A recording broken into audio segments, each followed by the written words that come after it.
டே cream open force cream சொன்னேன். அதே மாதிரி உங்களுக்கு நிறைய ஹைட்ரேஷன் இருக்கு ஸ்கின்ல. நான் வந்து சேலஞ்சிங் கிரீம் எல்லாம் போட்டுட்டேன், எனக்கு இன்னும் நல்ல க்ளோயிங் வேணும் இந்த சீசனுக்கு அப்படின்னீங்கன்னா அதுக்கான க்ளோ சீரம் டிரான்ஸ்பரண்டா இருக்கும். ஓகேவா? இது அதே மாதிரி எனக்கு நான் டெய்லி மேக்கப் யூஸ் பண்ணுவேன் அப்படின்னா அதுக்கான oil cleanser, deep cleanser. Makeup போட்டதுக்கு அப்புறம் கிளென்ஸ் பண்ணிடும் உங்களுக்கு. அதே மாதிரி இது வந்து உங்களுக்கு அண்டர் ஆர்ம்ஸ் எல்லாம் பிளாக்கா இருக்கு இல்லையா, அதுக்கான கிரீம்.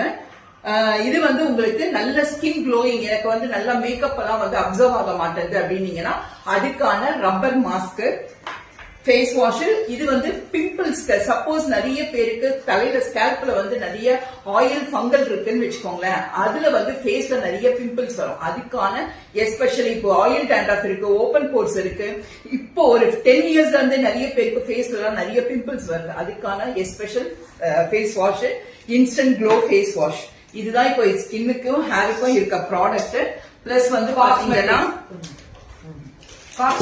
அதுக்கான, அதாவது பிக்மெண்டேஷன் நிறைய பேர் போன வாட்டி மேம் அந்த மங்குக்குன்னு தனியா சொன்னீங்கல்ல, எவ்வளவு பேரு நிறைய பேரு பிக்மெண்டேஷன் பிளாக் பேச்சஸ், இதுக்கு என்னத்துக்கு டிஃபரன்ஸ், இது என்ன, எப்படி யூஸ் பண்ணணும், அதுக்கான ரிசல்ட் எப்படி வரும், எவ்வளவு இயர்ஸா உங்களுக்கு இருந்தது, அதோட டீடைல்ஸ் எல்லாமே பிக்மெண்டேஷனுக்கு வரும். அதுக்கான சோப்பு தான் இது, பேச்சஸ் வந்து கோஜிக் சோப்பு. இது வந்து ஆல்ரெடி ஃபேஸ் வாஷ் இருக்குல்ல, அந்த ஃபேஸ் வாஷுக்கான சோப்பு.